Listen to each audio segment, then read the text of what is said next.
मोरे बाबा जोगिया हो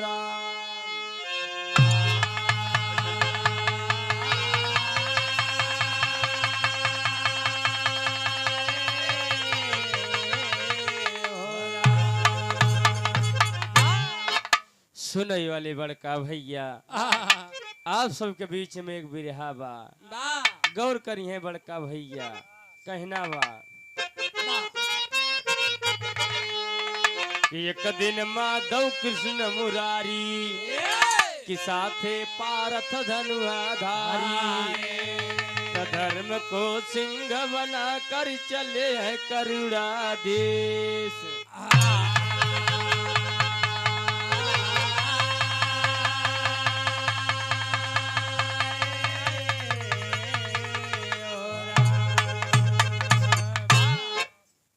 एक दिन माधव कृष्ण मुरारी साथे पारस धनुआधारी धर्म को सिंह बनाकर चले हैं करुणा आनंद कंद मुरलीधर कन्हैया एक दिन अपने नगरी में बैठा है अर्जुन जी का आगमन हो गया। अर्जुन जी आए भगवान कन्हैया दोनों जने में वार्तालाप होती ब्या बातचीत होती ब्या बातचीत होत बात इतनी बढ़ गई इतनी बढ़ गई जितना बढ़ेगा ना चाहिए। लेकिन गजल में लिखन का कवि जी मास्टर साहब कहना बा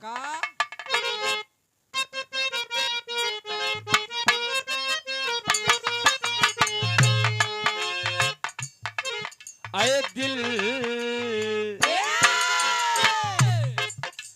दिल पिदाए एक समय मस्ताना बन के जा।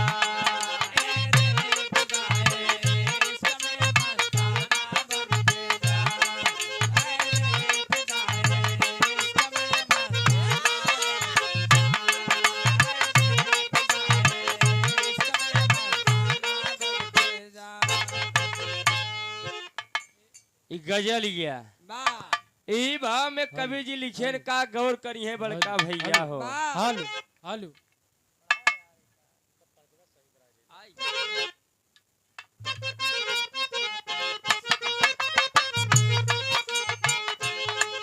भगवान भगवान अपने भक्त से हारे है बार बार।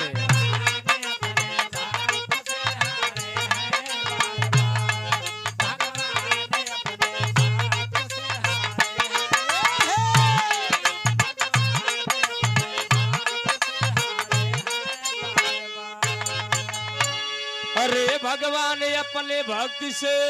हारे है बार बार और नाना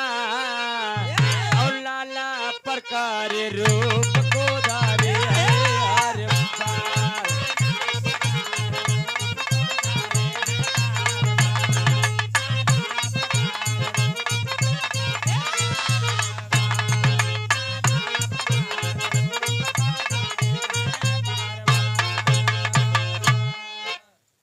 भगवान अपने भक्त से हारे हैं बार बार नाना प्रकार रूप को धरे हैं बार बार। सुने वाले बड़का भैया गौर के ये धरती पे भक्त जीता है भगवान हारा है। हलो हलो हालू हलो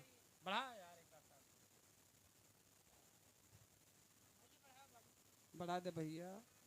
और हलो हालू बात चली हुई देखा हालू ठीक तो बा सुनई वाले बड़का भैया हो का हो ये धरती पे दुनिया पे भक्त जीता है भगवान हारा है। जैसे देखा बैजू भगत बैजू भगत जब भोले बाबा को है शिवलिंगिया देखें का देखें शिवलिंग उथा जंगलवा में कहन सर यहाँ पर है वही जब लाठी ले रहे गाय अपन चरावा जहाँ उठा के दो लाठी में आ रहे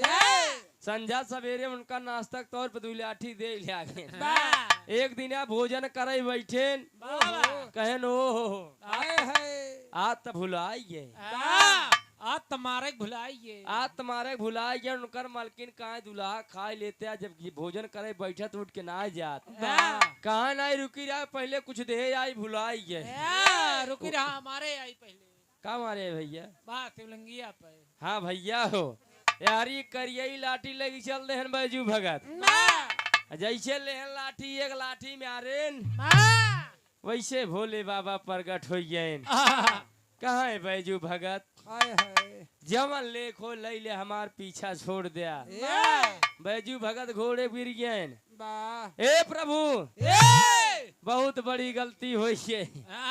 बहुत बड़ी गलती हो गई हम ना जानते रहे जानत हुई तो आपका ना मारित भोले बाबा कहन बैजू भगत गलती तोहार नहीं ना सारी गलती हमारा है जो इतना दिन मरवाए जब पहले दिन मारे तब दर्शन दई दे हो अरे बा त्याज दिन हमका देखा ही क्या नहीं पर ता देखा दुनिया में नाम होजबा बैजू भगत कहे कहा जवन लेख हो बैजू लई ले कहा अपने नाम से जोड़ दिया ताकि दुनिया हम जाने माने पूजा पाठ करे बैजनाथ धाम बन गया लोग सावन के महीना में वैसे पूजा करे जाते हैं तो भगवान अपने भक्त सदा हारा है हारत रही है और नहीं एक देवता है भोले बाबा जवन मरवाइब देत रहन एका एक खोज के भैया जे जवन मांगे भोले बाबा दई देत रहन सोचत विचारत नाई रहने बिना भोले बाबा के ज्यादा ना होत है देव वाले के ज्यादा नाम होबे करते भैया ले वाले कम नाम होत है मास्टर साहब कहना का बा कवि जी लिखियन का टेरी में कहना बा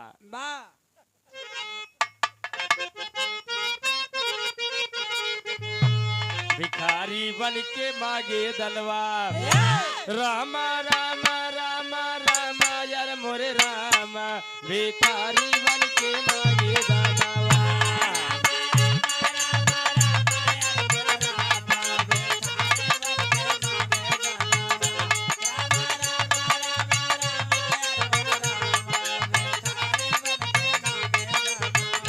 लेने चले परीक्षा ना हो लेने चले परीक्षा ना हो लेने चले परीक्षा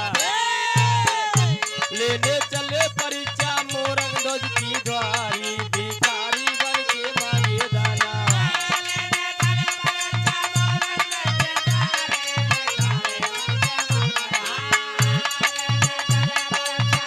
हाँ भैया बा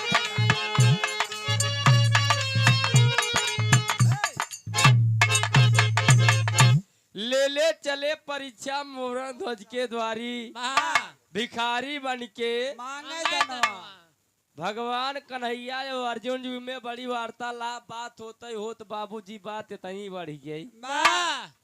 अर्जुन कहले कन्हैया ए कन्हैया अगर हम ना होई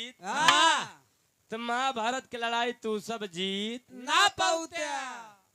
भगवान कन्हैया कहे अर्जुन हमका लागत तोहका घमंड होई के बा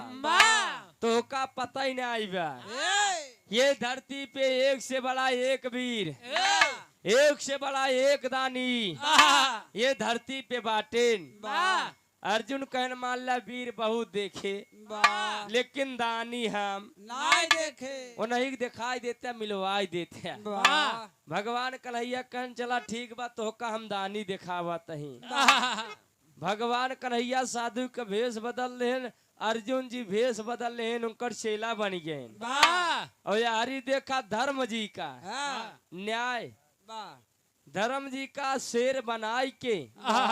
भगवान कन्हैया लिया के जाते हैं राजा मोरंग ध्वज के दरबार में जब राजा मोरंग ध्वज के दरबार में गए तब होत का बा भैया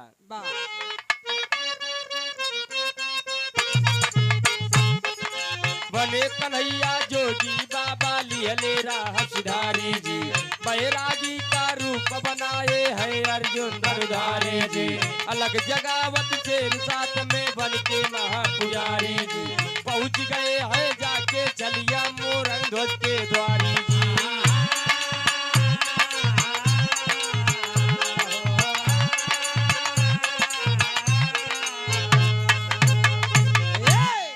सुनई वाले बड़का भैया राजा मोरंगध्वज के दरबार में साधु के भेष में कन्हैया जी पधार देन। अर्जुन जी साधु के भेष में धर्म जी का शेर बनाए के तीनों जने जब पहुंच गए तो राजा मोरंगध्वज की जय हो, राजा मोरंगध्वज की जय हो। कहाँ महाराज?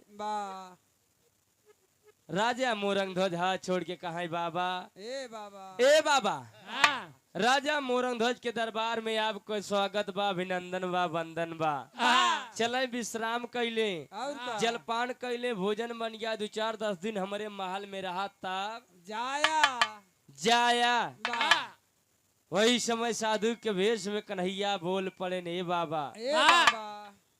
मोरंगध्वज कहा ए बाबा पहले हमार बात सुना।